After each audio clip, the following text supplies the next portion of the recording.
Kia ora everybody, my name is Levi and I'm making these vlogs just to keep a record of my recovery and to help others. Um, I want to share something I wrote when I was doing my masters, so before I got back on the program and wasted all my life away, hurt a whole lot of people, my family, my marriage, friends and innocent people that I lost it. I lost my mind and lost myself in the drug, methamphetamine.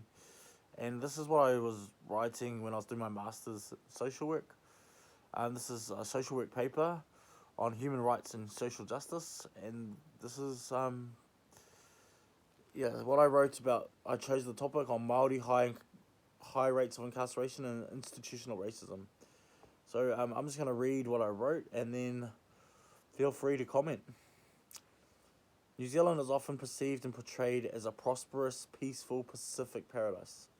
However, when one looks closer, all is not well in paradise. The indigenous people, Maori, have a high rate of incarceration, poverty, low educational achievement, and many other social issues. They have been failed by colonisation, policy, legislation, institutional racism, and successive governments failing to honour te tiriti or waitangi. In September 2017, Maori made up 50.7% of the total prison population, but only make up 15% of the total national population of New Zealand. Maori men make up 50% of the male prison population. Maori women represent 60% of the female prison population, while Maori youth make up 70% of the youth justice residence population. Many factors contribute to these statistics, such as colonisation, institutional and systemic racism, unconscious bias, poverty, loss of identity, community, language and culture, stolen native homelands, urbanisation, low academic achievement, substance abuse, mental illness and child abuse.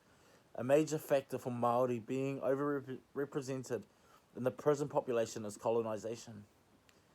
Abuse of human rights. The high incarceration rates of Maori people breaches international law and human rights. Not only do Maori experience having their basic human rights violated, but the environment for many Maori in Aotearoa is racist. Institutional and systemic racism stems back to 1840, when Te Tiriti o Waitangi was signed. From that day forward, Maori as a people, as a culture, as a race, have been subject to colonial oppression. The United Nations Universal Declaration of Human Rights in 2015 states in Article 1, all human beings are born free and equal in dignity and rights. They are endowed with reason and conscience and should act towards one another in a spirit of brotherhood. This article states that all humans are equal in rights, but in Aotearoa, New Zealand, if you are Maori, you are more likely to be stopped by police, charged for a crime and imprisoned than non-Maori. If you are born Maori, you will be subject to suspicion, profiling, and be targeted by police, which is not equal rights for all. Article 7 of the United Declaration of Human Rights reiterates that all people are equal under the law. All are equal before the law and are entitled without any discretion to equal protection of the law. All are entitled to equal protection against any discrimination and violation of the Declaration and against any incitement to such discrimination. The notion of being treated equally with all other citizens is backed up in Article 2 of the United Nations Declaration of Rights of Indigenous Peoples. Indigenous people and individuals are free and equal to all other peoples, and individuals have the right to free from any kind of discrimination in the exercise of their rights, in particular that based on their indigenous origin or identity. Maori are not getting equal treatment when it comes to the criminal justice and judicial systems. The New Zealand Police have admitted to unconscious bias within their organisation and from staff toward Maori. They call it unconscious bias, but at the root of it is racism, albeit unconscious racism. The police commissioner, Mike Bush, has admitted that police have an unconscious bias and view Maori differently. According to Mr. Bush, this bias toward Maori was discovered when analysing the way police officers apply discretion when charging people. If you are non-Maori, you are more likely not to be charged at the discretion of the arresting officer. Bias towards Maori is rife throughout the justice system and has been highlighted in a report released by the Department of Corrections. The report highlighted that because of systemic factors throughout the criminal justice system, Maori are more likely to be apprehended, arrested, charged, convicted, or imprisoned, resulting in the accumulation of Maori in the justice and prison systems. Not only is there bias toward Maori, but also amplification, meaning that any crime committed or suspected and then processed through the justice system will more likely result in Maori being arrested and then dealt with more severely than non-Maori. This process has been described as unintended consequences of discrimination, unevenness of decision-making, bias, and institutional racism. That's from the Department of Corrections themselves. Figures from 2007 show that Maori are 5 times more likely to be apprehended, prosecuted, and convicted compared to non-Maori. Ministry of Justice statistics also show Maori were 7.5 times more likely to be imprisoned and 11 times more likely to be remanded in custody while waiting for trial. Overrepresentation of Maori in the criminal justice system is a result of the breakdown of traditional Maori social control combined with social and political marginalisation. Maori lawyer Moana Jackson has researched institutional bias against Maori for 30 years and feels that nothing has changed. He made these comments after the release of a report by the Independent Police Conduct Authority. The United Nations representatives who visited New Zealand have voiced their concern over the high rate of incarceration and bias within the entire justice system. The delegation said any bias toward Maori that leads to their incarceration more than non-Maori constitutes arbitrary detention and is illegal under international law. The United Nations, Article 9 of the United Declaration of Human Rights, states no one shall be subject to arbitrary arrest, detention, or exile. The high rates of Maori incarceration is highlighted in Amnesty International's State of the World Report 2016 to 2017. The report was critical that the rate of Maori incarceration is still disproportionately high. In April 2018, a delegation of young Maori leaders attended the United Nations Permanent Forum on Indigenous Issues to make a presentation on the building of a new mega prison by the New Zealand government on confiscated Maori land. This was announced in 2017 by the former National-led government, while the new Labour-led government has not announced any plans to stop the construction, making it likely to still go ahead. Head Delegate Julia Whaiputi stated, "They're going to build another prison with 1,500 more beds. We know that half those beds are going to be filled with Maori. We know it's going to cost $1 billion to build, and then to house individuals in the prison will cost $108,000 per year. We also know the prison is on confiscated Maori land. That's land that has been taken from iwi for the benefit of the public. We think there's better ways to reinvest $1 billion into our health systems, education, ways that whakamana and support our communities." Dr. Tracy McIntosh, Professor of Indigenous Studies at the University of Auckland, has also stated her disapproval of the building and expansion of new prisons. The $1 billion needed to build and expand these prisons could be spent in a more creative way to rehabilitate invested in community and whānau-friendly alternatives. Dr. McIntosh said that the high incarceration rates of Maori is often due to social, economic, and political problems. Prisons are not the solution to these issues. Power dynamics. It is hard to definitely say who benefits from the high rate of incarceration of Maori, but those who hold power and authority have interests that they must protect. The Crown, or the New Zealand government, have the interests of the majority to protect and maintain their colonial monocultural institutions.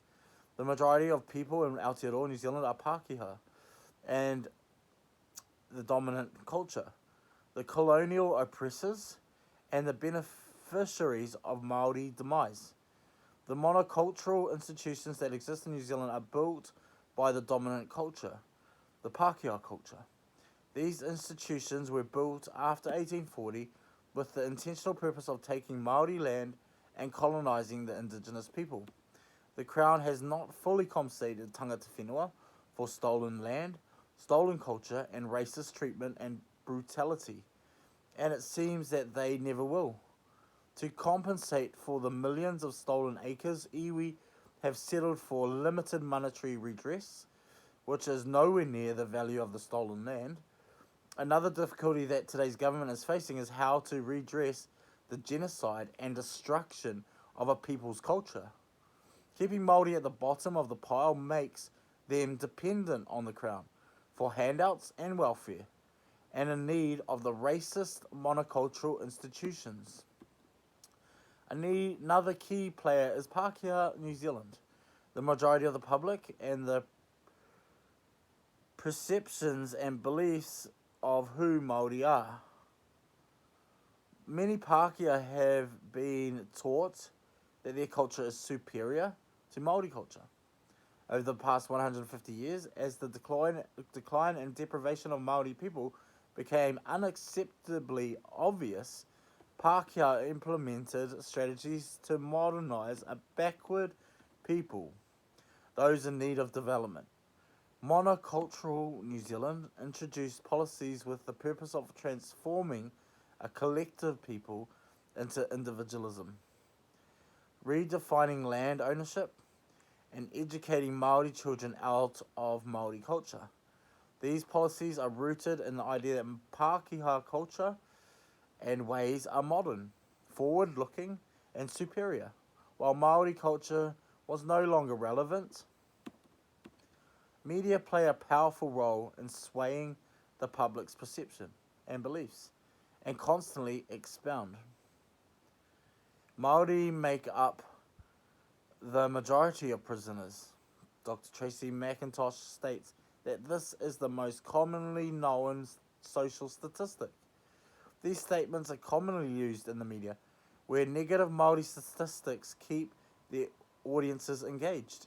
So Pākehā New Zealanders see there is something seriously wrong with Māori and their culture. Beliefs that if Māori were more like them, they wouldn't be committing crime, or beliefs that Māori are hopeless and are intrinsically predisposed to commit crime. These beliefs that Māori are inferior or morally corrupt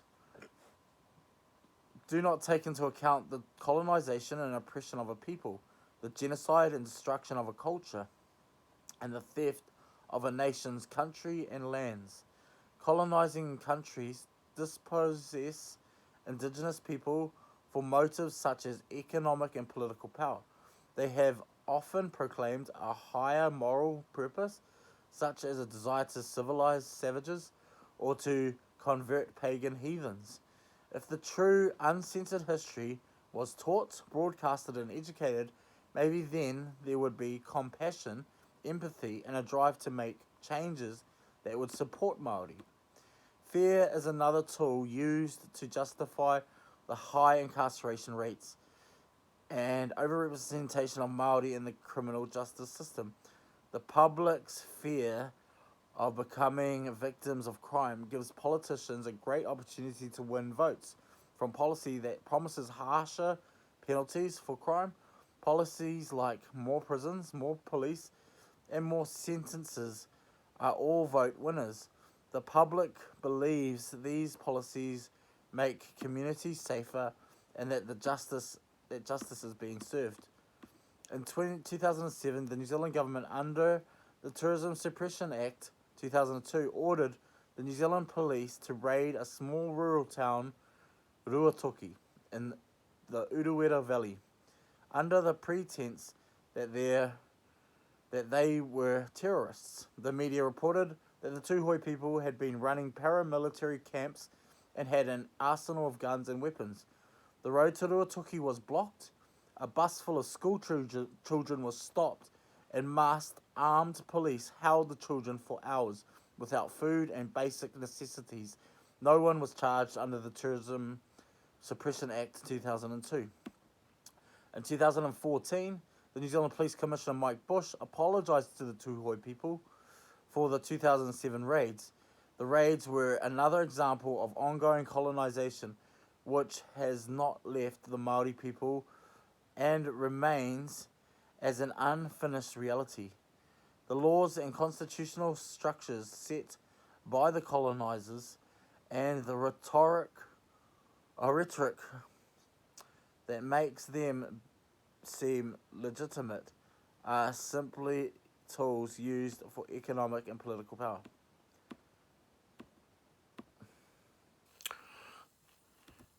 Okay, I'm gonna stop there, guys. That's the issues.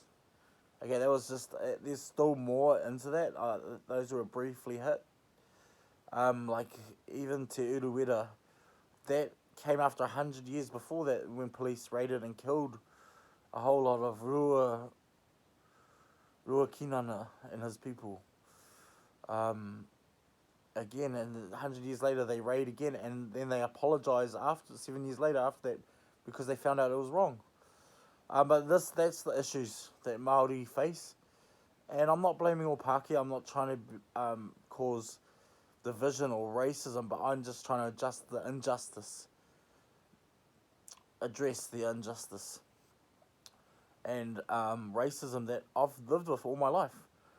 Growing up on the North Shore, being brown, as a teenager, we get stopped, and as teenagers, we are brought into the system. We're arrested, charged with things, but we're just doing the same things as any other teenagers, but we're targeted.